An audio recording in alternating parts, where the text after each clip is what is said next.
cats in the house, me too. Oh man, I like shirts. I'd be sneezing. I don't know why my nose is itching. I'm really allergic to cats.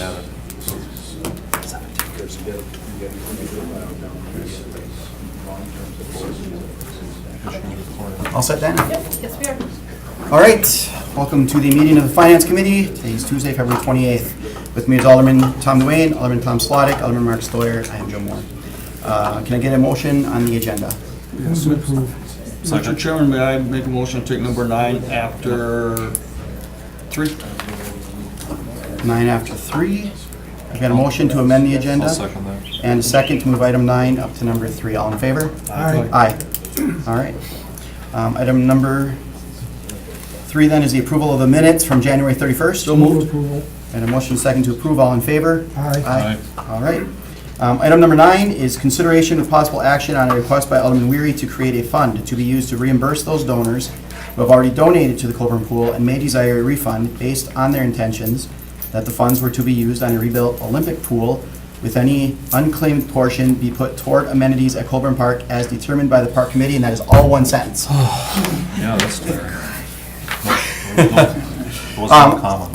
Alderman Weary did send me an email on that today, and he asked that I would read it in, so I will do him that courtesy here.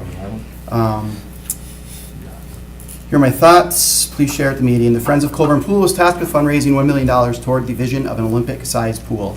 We did this due to the incredible efforts of our group and with the generous donors. When the approved plan eventually was defeated by mayoral veto, many donors asked what would happen to their donations. According to the Greater Green Bay Community Foundation, we have collected $422,203.72 of the $1 million pledged.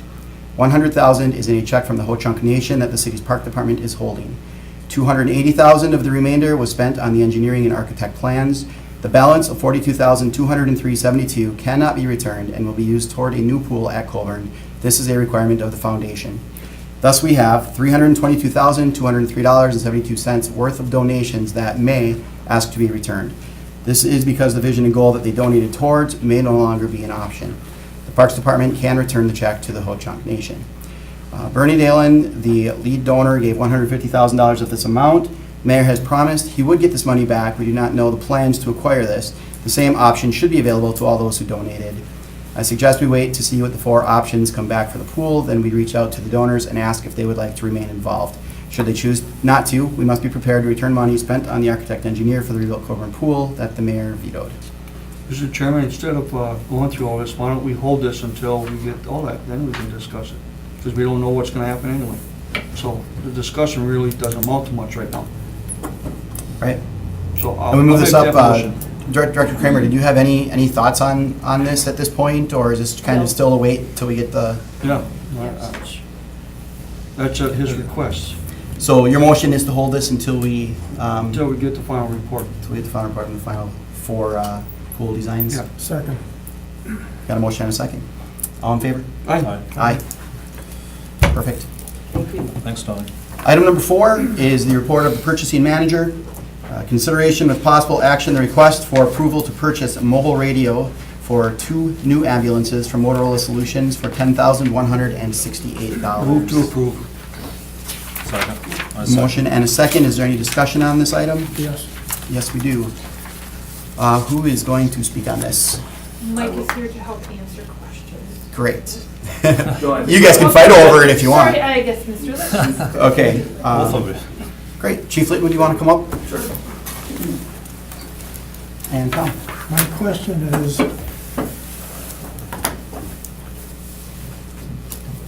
did we have to specify Motorola radios? Yes, sir. For what reason? Well, our system is, system-wide is a Motorola system. So the county, when they went out and did the purchase in 2009, I believe it was, Motorola was a successful bidder. And so much of the technology is only theirs. And if we had bought Johnson & Johnson or Kenwood or one of the other ones, we'd be in the same boat with those folks if they had been successful. The biggest issue with this is the compatibility of our radio identifiers. When fire personnel, police personnel for that matter, when they key up the mic on a Motorola system, it tells the dispatcher who it actually gives them a readout of which vehicle is clicking on that microphone, and it's a safety issue, for our personnel, both on the portable side and on the mobile radio side of things.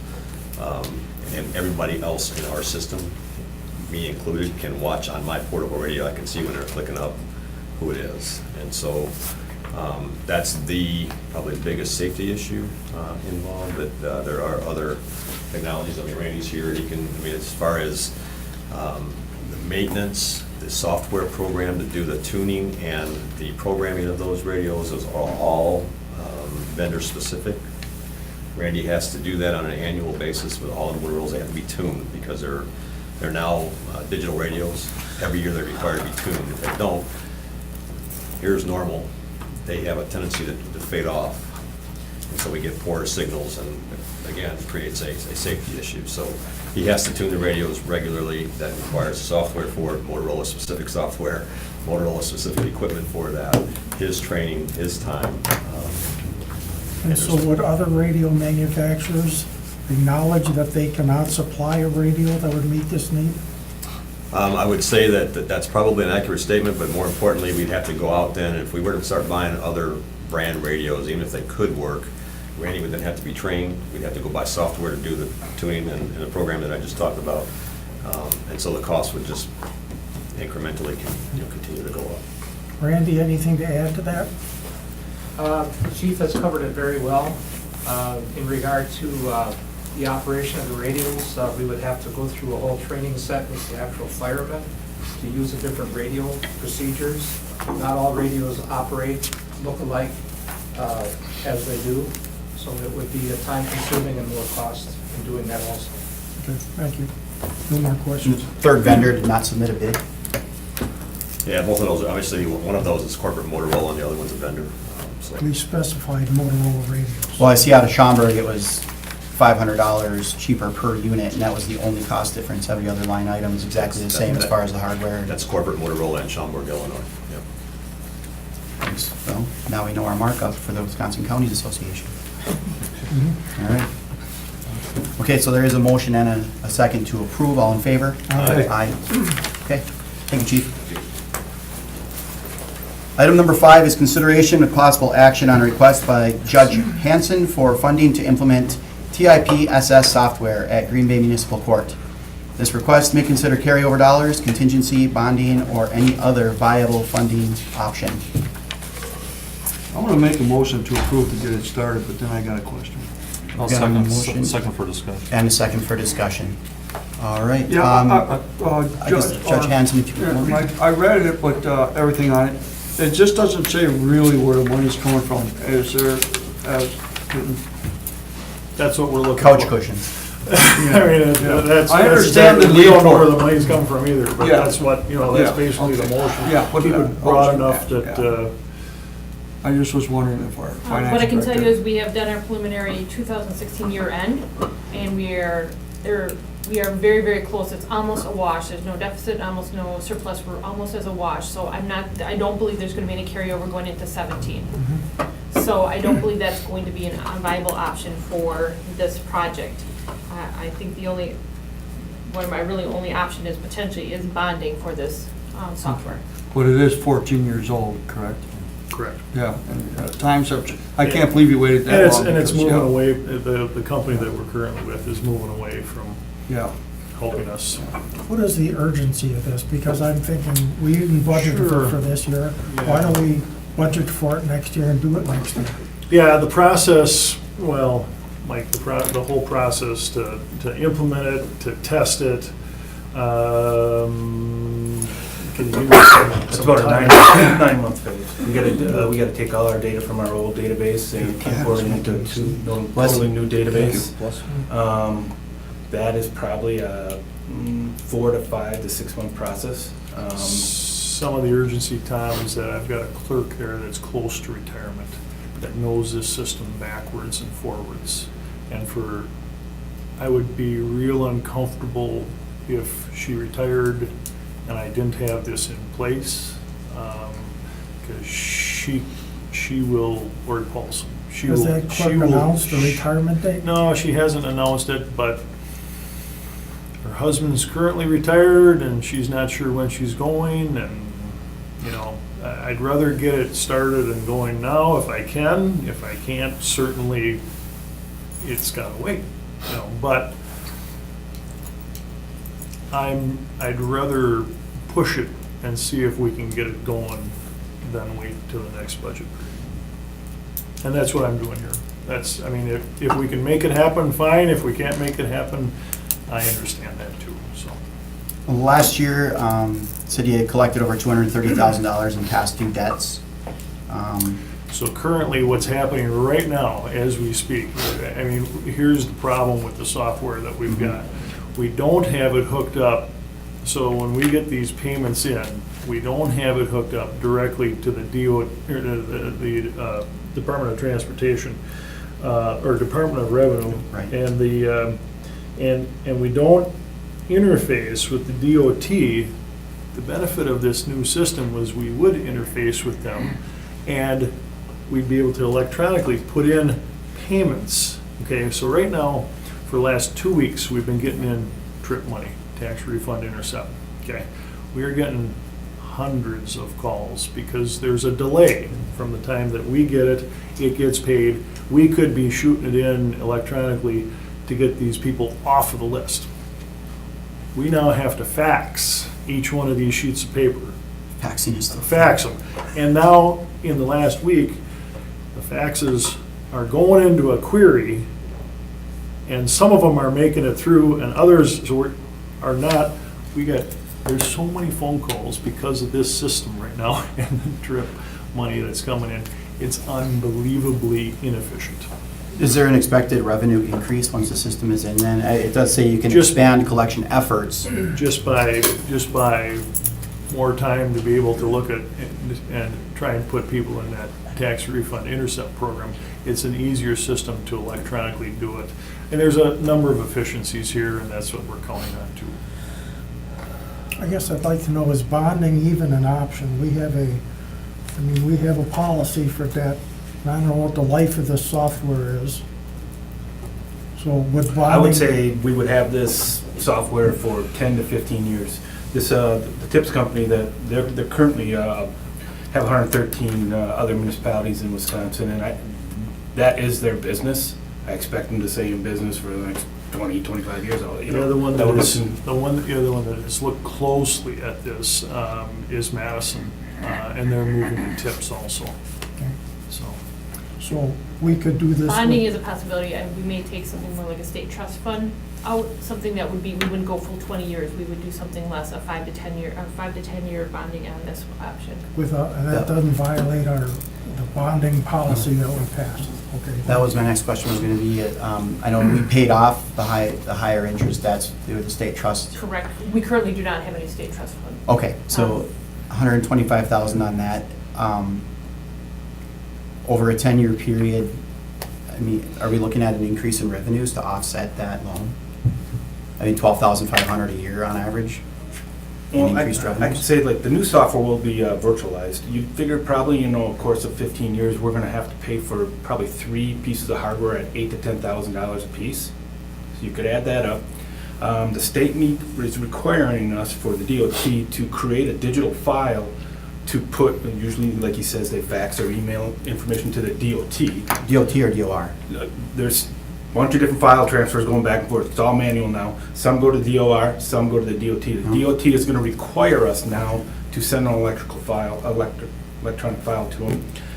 Our programmers are going to either have to create that file, or else we did ask GEMS, which is their current software, to create that file. They gave us a round price of about $26,000 to create that file. I would propose that we would create that in-house, but then if we stuck with GEMS, every time the state changes their file structure, we would have to come in and reprogram that. That adds continually to our, my software programmer's costs. So, there's some, you start adding up all that, we could break even a little bit quicker. Plus the other trip. I'm comfortable with this. I think there's consensus that we probably need the program, just paying for it, I think is probably the question. I mean, I would support using the state trust. but- Yeah. I would too. I think just what, Mike, what you said about your programmers, they could be doing other work as Yeah. well. Definitely. Why would you use state trust versus contingency? Well, pull it out of contingency and pay it in full. It's just hate to dig in that number too much. Current contingency is 110,000, they're looking for 125. Oh. But if you go any deeper, then you're pulling from fund balance. Mhm. Yeah, the dilemma here is, I mean, we all agree that we'd like to get to the new software. But we can't, there's not gonna be carryover money. We don't have enough contingency to pay for this, even if we used all of our contingency. Right. Could always split it too, 25,000 out of But it contingency. seems like what's driving the timing of the request is a potential retirement. Well, it's also, the GEMS people just informed us that they're changing a lot of their systems too. And they're right now moving things around. So, I mean, so their service is headed in the wrong direction. It takes 9 months, you know, so. I'd like to add one thing. Just after we finished the budget process, before we went to the finance committee, this item did come up, but at that point, we had kind of finalized the budget, so it just missed the budget.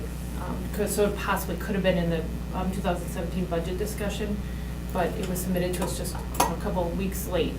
And then we didn't add it at last minute because we already had a tight budget. So it has been on the It's been on the radar. it's been on the radar for a few months, just missed the budget process. Mike, what is your view of the urgency of this? Well, we will have to dedicate my own staff time. I would assume that we would, in the future, purchase this software, so, you know, we're losing something with my staff time right away if we gotta create that digital file that the state is requiring. So, that's the way I look at it. We're losing the investment in my staff time. What is the timing of the state requirement? It's supposed to be this year. We currently, we're almost the only municipality that sends down paper records, and they gotta read all the paper records and type it in by hand. So they're pushing us hard for that too. By year end, we could be 100% on the system and. That's If we're probably a saying time that- frame that we'd have to work out with TIPS, because they have other customers too and other conversions. I'm pretty So- sure we'd be able to get it in by the end of the year. But it I'm seems not- yeah, no guarantees. He doesn't want to guarantee it. Right. It'll get done, but then my time frame is, you know, with working a contract with TIPS, so I can't say when that is. Well, if we're gonna do it on this timing, it's gotta be bonded. Or Right. it has to be a state, Well, through the bonding process, it would Right. come back around again, it would be on the list for bonding, and then we would have our financial advisor or bond counsel help us determine what would be the best source, or what would be allowable for bonding.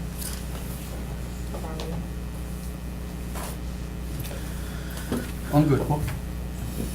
Well, we have a motion and we have a second with the discussion here, but I think we should probably clarify. what I'll we make this second. Plan on for, I think the motion has to specify where the money comes Right. from. That's, okay.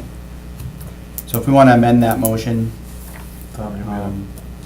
I mean, I, just put, I'll make that motion that we take it out of the bonding for the state. Or 2017 borrowing? Yeah. okay. Okay, so motion and a I'll second, second. all in favor? Aye. Thank you, gentlemen. Thanks. Thank you.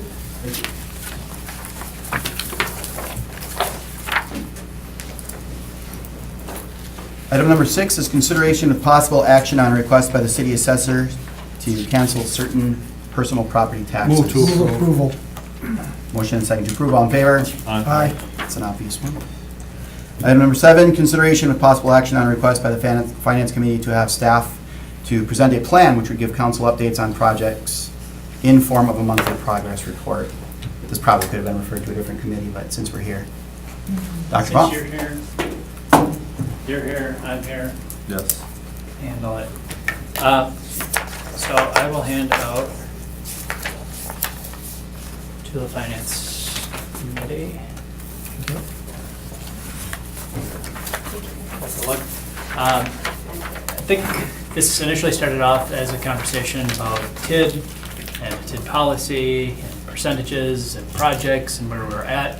I think that evolved to just trying to get some better communication between staff and alders in terms of some of the projects that we're working on. So what I did is try and think of, is there a way that I can put together some information, and it's looking at balancing, the confidentiality of some of these projects, but in the same way, also looking at keeping alders better informed about some of the things that our office is working on. So with that, I just put together a very brief chart. Obviously, it does not show all the projects that we're working on, but just wanted to provide a sense of things, in terms of sharing, just looking at some of the columns, providing updates on the projects, describing them, talking about the status, that is what we've been working on. Some things are on hold, some things are on limbo. The next action that'll be up, and whether that's a term sheet development agreement or some other plan approval, what committee that's going to, and then dates in terms of if there's anything anticipated when we feel it's going to be coming up on the calendar. With that, and in terms of the communication, I feel, in terms of a little bit more direction for timeliness, I think maybe balancing a monthly update, and if possible, to be sent out in a confidential email. That way I could get into a little bit more detail on some of these projects. Again, with the expectation that those communications, especially for projects that haven't really come into the public process yet, be kept confidential at that time. I think as we talk about some of those, and staff looking at getting some of those projects that are going to be coming up for action, working to involve the alders, alder of the district for projects that are coming forth, but then also bringing the alders more on board, and also making sure, again, I think it was clear or brought up last time that on some of these projects, a lot of them go to RDA, that council members don't get the full packet that RDA does, making sure that they get all the documents so that they're not just getting a few days to review them, but they're getting just as much time as the RDA to review some of those documents. That's good. So with that, I guess I'd take any feedback you have or other things that you'd like to see in here. I think as we talk about, these are some projects that we've been actively working on, and hopefully the process as we go through these, slated, these projects going to be coming forward in spring of this year, that we can work to make sure that that process is much more engaged with the alders on this. I don't know if you had another column, just about the district that it's in. Sure. Just. The address, location, and the district. Well, Yep. That would help. Sure. I think this is a good start. Obviously, the alders kind of need to take a little bit of that initiative themselves to reach out if they see something on here that they're interested in or have questions about, to reach out to staff and talk to them. But I think the status and the next action are probably the two most important things that we're looking at, and there's been term sheets that we've approved and nothing ever came forward again. Sure. And it just was gone, So unless somebody asks, there really is no update or anything on it. I think this is a good start, but if it's something like this, I'd almost like to see it like every 2 weeks, just Okay. because there's so many things that are going on at any given time, even if it's just an email or a hard copy in a mailbox. Okay. And Kevin, did I understand you to say that if you sent this out as a confidential email, you would expand the amount of information on here? Yeah, one of the things that I could maybe disclose in terms of, look, when it's actively being negotiated, I want to make sure that we're not showing all of our cards from the city side. Some of those may be also followed up, I think, as Alderman Ward talked about, with individual conversations, maybe just sitting down to talk about where those might be. But in a confidential nature, may also be ones that, look, they're not quite ready to be disclosed yet, but I know that they're probably going to be coming to the RDA maybe in the next month and saying, look, just here's a heads up on something that we're going to be talking about, next month, for example. So if this came out as a confidential email and it showed projects that had some confidentiality concerns with them, you would be open to any alderman who gets this contacting you individually and asking for more information if they wanted it? Correct. And I would want to make sure that, again, I usually work on behalf of the client and how much they're willing to share that. I usually ask, look, is it okay to start discussing this project with alders? And usually they say yes, because look, eventually they're gonna have to come through city council and get some sort of approval. They may also be very preliminary, and there's some cases where, they haven't even told their employees yet about what they're doing, and then they're not ready yet. But, I follow the lead of the client, and if they're willing to do so, then I would be willing to put some information to the alders. I think using this sort of approach certainly is a step in the right direction of keeping the council members more informed and getting them alerted earlier to what's going on. So I think you're headed in the right direction here. Okay. I do Thank like you. the fact that, like Joe said, we have talked to you at other types of projects, so it's up to us to reach out as well. But this is a good first step. Alderman Dwayne, I'm really good. you've been I'm around glad for with the 100 start. years, so Yeah. take your input. I feel like that today. No, I like to with the start. I appreciate that. I talk about it a lot, and I like the way, how we're going. I certainly believe that the alders should reach out, and I do. I talk to you all the time, but bunch of crazy things, but yeah, I'm liking the way it's going. Thank you. I guess the only thing, we take a motion on this if we want to, accept this, or if we want to. Well, we can Send it just back for receive some it, place on file. It's modifications, or- something that he's gonna do. What is the? It's just a matter of we're what gonna is the create a policy frequency on it. you're gonna Oh, do? okay. Yeah. Yeah, let's, Yeah, I think if Alderman would like to see these twice, Every 2 weeks. every 2 weeks. Yeah, I think that instead of just receiving it and placing it on file, though, we should Yeah. officially create this as a policy. Okay. That, Make that motion. twice monthly will, yeah, I'll make that That's- motion. I'll second that. Yeah. okay. Motion and a second, all in favor? Aye. Okay. Thank you, Dr. Vaughn. Thanks, Appreciate that. Kevin. Thank you. Let's try and figure out that word right there. Neogating. One misspelling. Item number 8, consideration with possible action on a request from Alderman Moore that for every dollar rated from the stadium tax excess at the city council meeting. Might have been a little fired up after that meeting. Let's see. At the city council meeting of February 7th and 8th, we bond matching dollars for railroad crossing upgrades, addressing Storm Basin 108, addressing Storm Basin 162, with projects to be bonded for and completed in 2017 if possible. So I will just bring this up right away. I had several conversations with Director Grenier. There is enough money remaining that has been allocated toward the public works projects to continue addressing the railroad crossing upgrades and to completely finish and repair Storm Basin 108. 162, Where is 108, Joe? Is Uh, that your district? I don't know which one is which. One of them is on the west side in Alderman Zimma's, and the other one is on Smith Street in mine. You need that one. I mean, you go out there every year. I think they both guarantee need you. it. They both need it, but I'm telling you. But in my discussions with Director Grenier, these are priorities. These will be addressed through Sure. his regular bonding request, and the first 2 items can already be handled. So I'll just throw the motion out there right now to just receive this and place it on file. Motion to receive and place on file. All right. You got a motion and a second, all in favor? Aye. Aye. All right. Move to adjourn. Unless there's number 10. No. Turn the page. Oh, we got the bad one now. Discussion with possible action on settlement of Nicholas Efferson versus City of Green Bay, personal injury action. Does this need to be discussed? Can we go into closed session? We do need to go into this session. Can I read it? The committee may convene in closed session pursuant to 19.851G Wisconsin statutes for purposes of conferring with legal counsel for the governmental body who is rendering oral or written advice concerning strategy to be adopted by the body with respect to litigation in which it is or is likely to become involved.